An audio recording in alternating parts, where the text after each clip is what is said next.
We're going to discuss what is called uh, Thucydides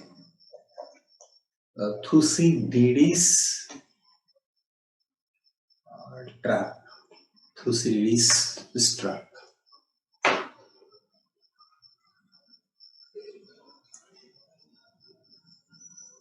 What does this trap suggest? It says it was the rise of Athens and the fear this generated in Sparta. The rise of Athens and the fear, rise and the fear that generated in Sparta made war inevitable. Uh, Thucydides says that though Athenians and Spartans give different reasons for war, he says he believes that the main reason is Athens is rising and that caused fear in Sparta. So this is taken from the history of Peloponnesian War. So this says that there is one ruling power. Sparta was the ruling power, and there is rising power.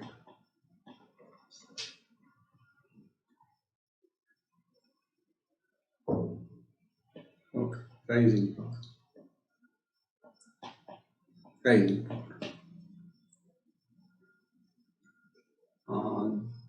This or emerging power.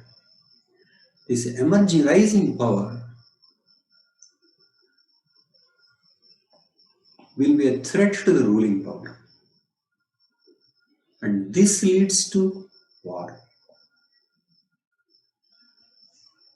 Okay. This concept became important because currently this rising power is China and ruling power is US. The possibility or the near likelihood or the inevitability of war between the rising power and ruling power is called Thucydides' trap. So the person who coined this term Thucydides traps is Graham Allison. Graham Allison.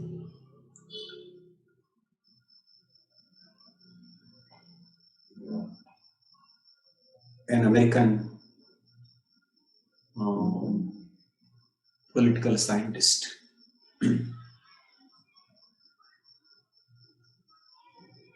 American political scientist. He is the author of this book, Destined for War.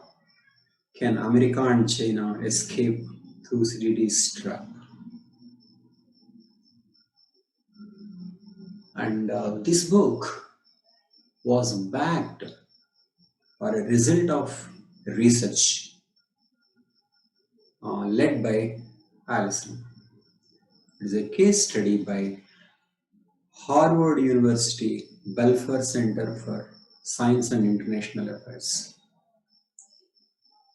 This found among 16 historical instances of cases like emerging power, rivaling a ruling power, 12 ended in war, 12 out of 16 ended in war. Okay. The fact that the 12 went means very likely, but it also means it is not inevitable. So, Allison discusses these cases, what led to war and what did not lead to war, and what we can learn from this. So he thinks that there can be something like applied history, and from which we can draw lessons on aspects like this. What are the cases that this particular center studied? Let us look at that.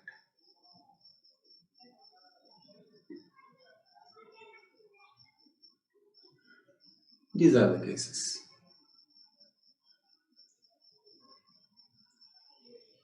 This is the center. Harvard Kennedy School of Welfare Center for Science and International Affairs.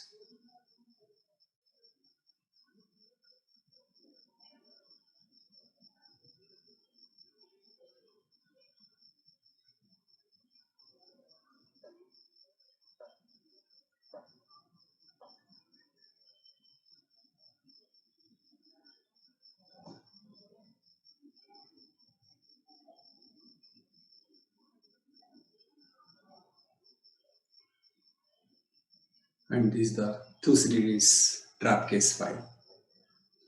16 cases discussed. And first case, late 15th century. There was no war. No war. And after that, it was between Portugal and Spain, no war. And then so many wars. And in 20th century, US and UK. UK was ruling, US was emerging. There was no war. And then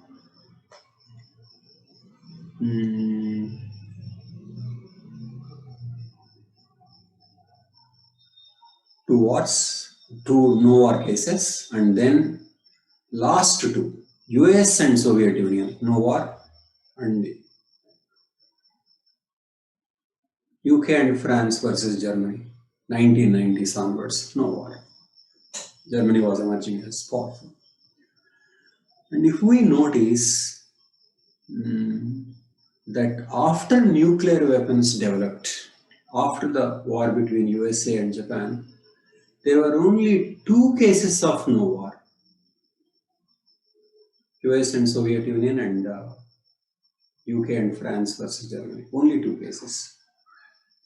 So out of 4 cases, 2 positive cases were after nuclear weapons developed. So before the nuclear weapons, one no war case was only between US and Britain, and then some distant case of Portugal versus Spain. So there is a real threat of war going by these things. So this is what is being studied.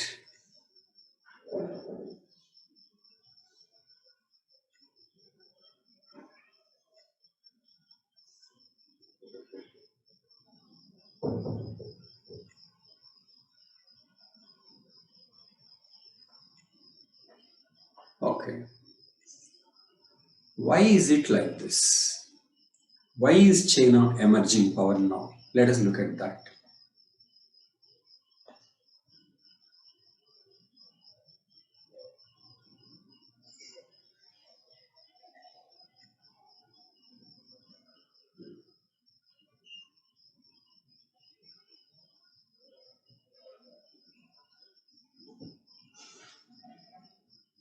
Okay. Is China's rise.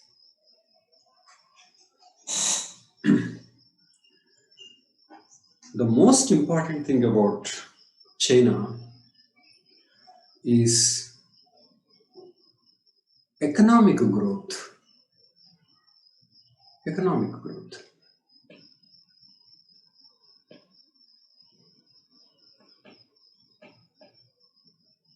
Economic. Uh, Look at US versus China. US share in world economy was shrinking. It was 50% soon after World War II, 50%. And then by 1980, only 20%, 22% by 1980. And now, only 16%.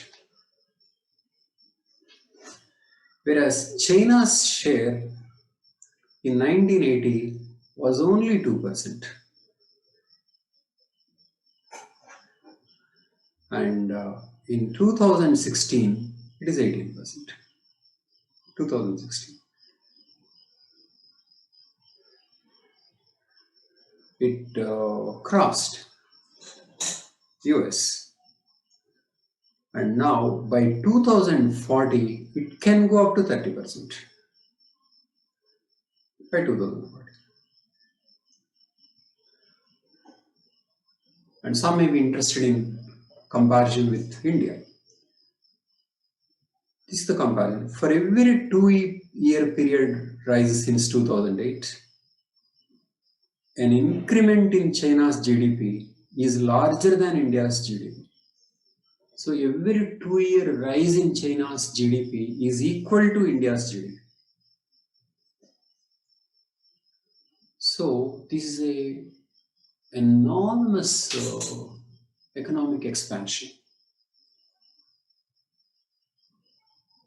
And by PPP terms, China became number one since 2015.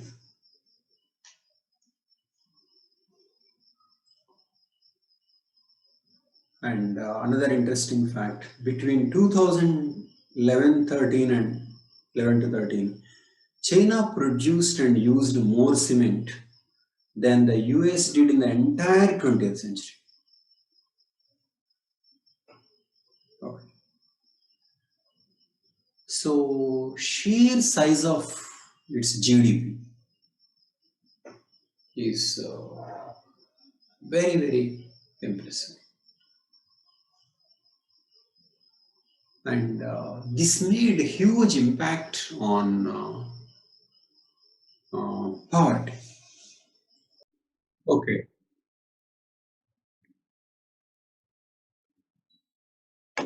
Not only the size of the economy grew, but it made huge impact on poverty.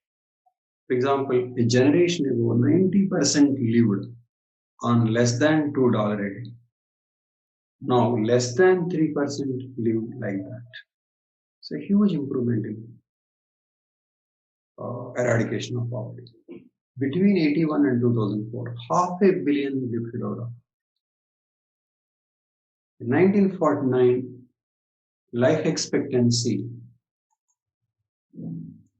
was 36 years.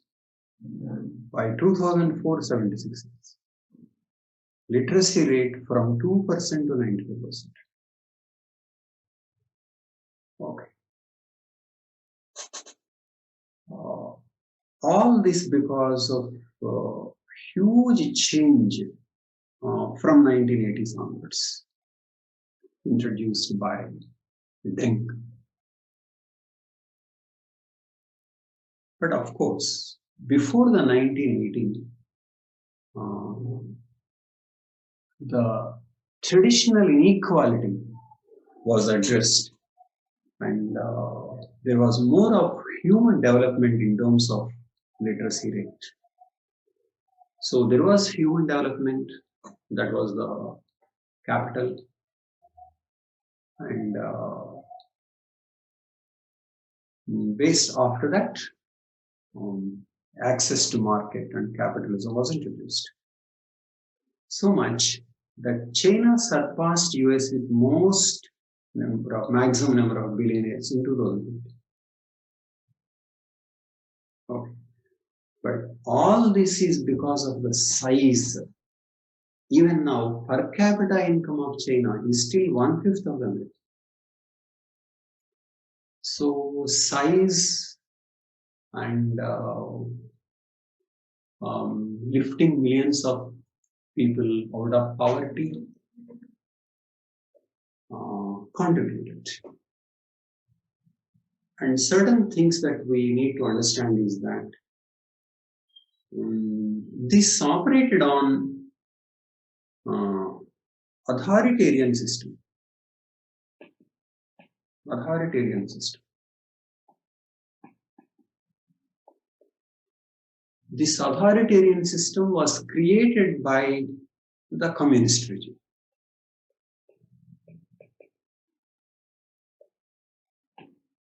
Under Mao, they were doing many things blindly, Great Leap Forward and cultural revolution. They were doing many things blindly, and Deng introduced capitalism. So it was working on authoritarian system and plus capitalist reform. But this capitalism is a state capitalism. It's not like American capitalism.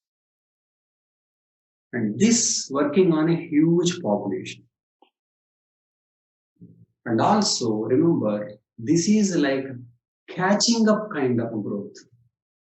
America already grew. Technology was there. Systems were there. China had to simply implement them. So a lot of it was catching up. But one amazing thing here is, if we think simply because of authoritarian system, they were made to do physical work and they were not good in science and technology and innovation, you are wrong. They have done well in certain core areas of science and technology. STEM revolution is called science, technology, engineering, and mathematics. In 2015 PISA test, Program for International Student Assessment, China ranked 6th in maths and US 13th. So in maths, and Tsinghua University passed MIT in US News and World Report rankings to become #1 university in the world in engineering.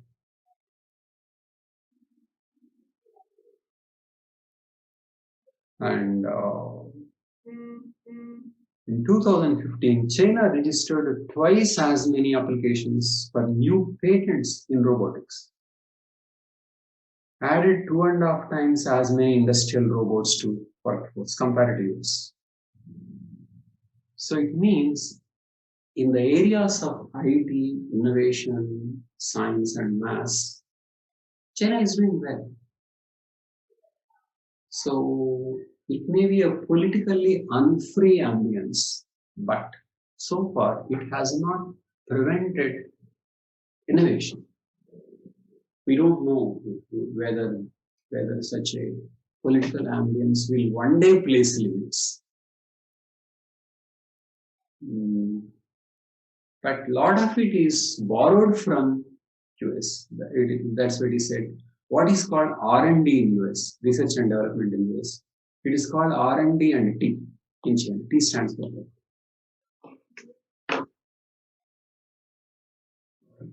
So this is what China's development is. Some people question whether will this growth sustain, and more importantly, how will people respond to political party, communist parties, authoritarian regime? Because if they want to get rid of the party, then that becomes one very important source of instability. But independent studies show that there is enough popularity for Communist Party among the people. There is this Harvard Kennedy Center, independent Harvard Kennedy School, Ash Center for Democratic Governance and Innovation. They started conducting independent assessment from 2003 onwards. Understanding CCP resilience, surveying Chinese public opinion through time from 2003. And they found that people's support for CCP is only increasing. So if you think that the regime doesn't have legitimacy and people want to overthrow this for the sake of democracy, that doesn't seem to be true. Because people are happy with the performance. So some Chinese scholars are saying that don't judge a system, don't call something democracy simply because of the procedures of election. You should judge democracy in terms of outcome. So some are saying it is not procedures. They would say Indian democracy is procedure oriented, whereas in China it is outcome oriented. So because they are delivering the results. So one can't say Chinese political regime is illegitimate and people don't want it. But of course, you can ask the question that if they are happy, why don't they go for elections? And that's a difficult question. And Chinese government spends more on internal security compared to its spends on army, external security. So that shows that to the government, Chinese people represent a greater threat than the outsiders. So not everything is positive, but that does not mean that people are waiting for democratic revolution and they want to overthrow and so it will collapse. It is not like that. So there is some legitimacy, there is popularity, and so economy will continue to grow for some time without facing political problems. But the same study says that if the people are happy because of economic growth. The economic growth of rising incomes. People are happy because of rising incomes. So the study says how far the growth will keep rising. How far the growth will keep rising. And the study also says that there are problems of environmental degradation, environmental issues. So how far the growth will keep going and how about the environmental degradation? As people become more health conscious, the environment becomes more serious issue. So when economically the party is not doing well, then the political unrest may come to the forefront. So not everything is perfect. But you can't really look at Chinese system from the liberal democracy and then say it is a completely illegitimate. Okay. So this represents that China will grow and it will be a great power, and GDP, even going by foreign exchange rate, will one day overtake US. It will have a huge military.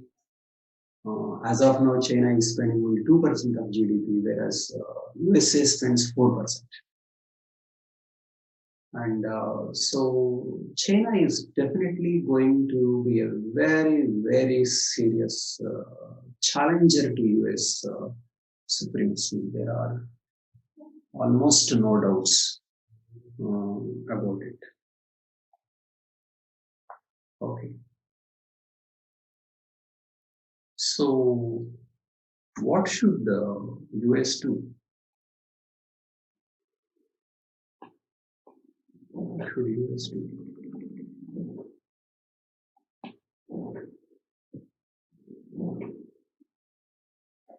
Mm, those who think peace is important, they say we should avoid the Thucydides trap, and US should accept China's rise. Should accept uh, China's rise.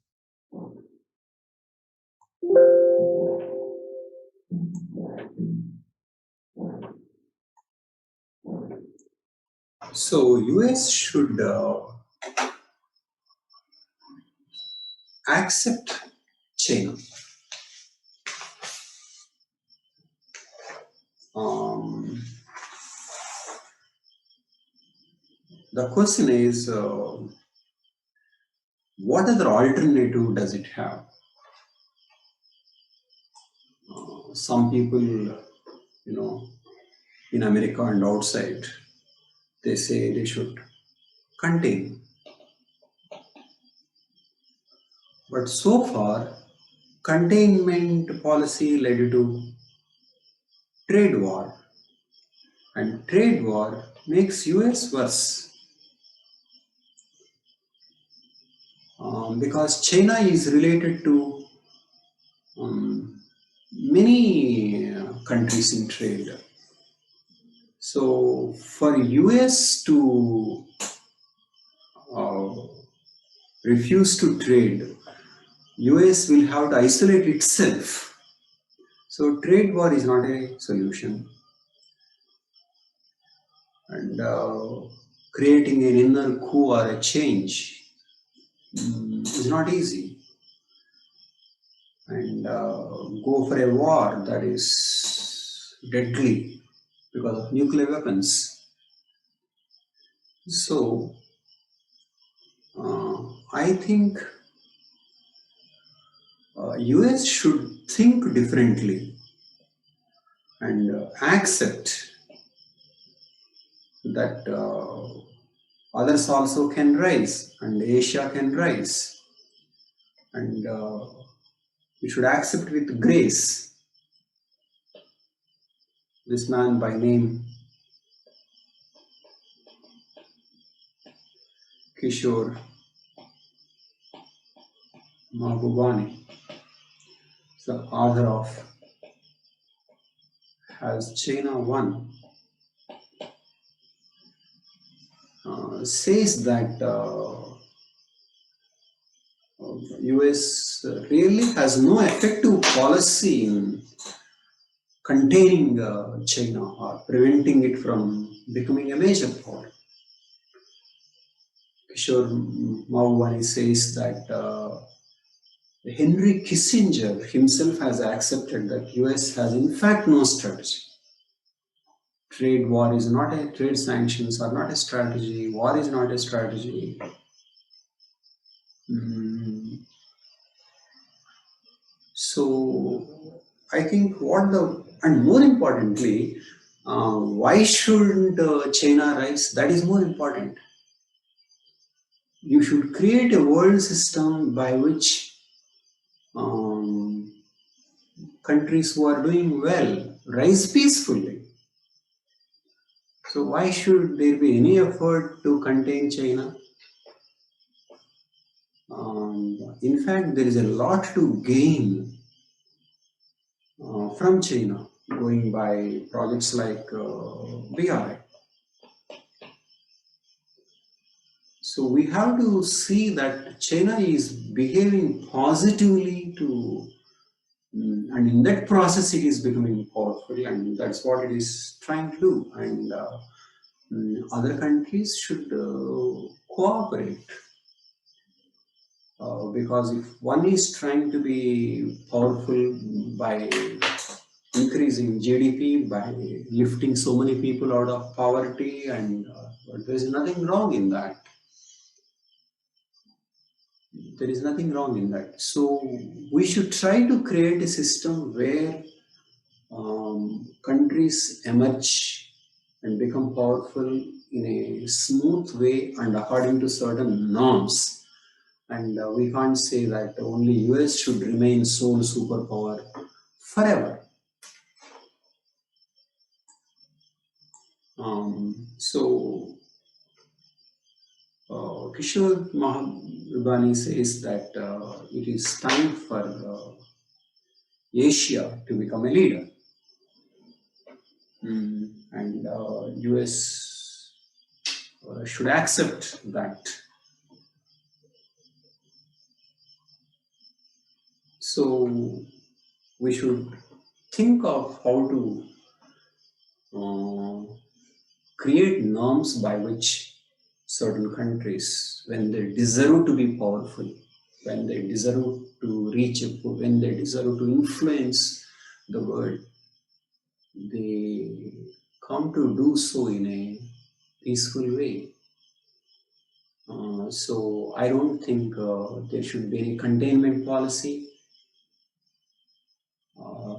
There should be a cooperation in trade, and then steps should be taken to avoid any accidental wars. Okay.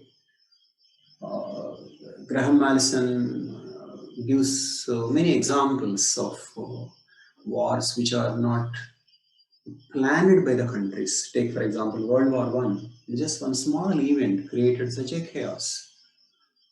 But now that we are more informed and more intelligent, and we have so much of historical evidence that we know something like Thucydides' trap, we should try to negotiate this trap more intelligently and create a better world.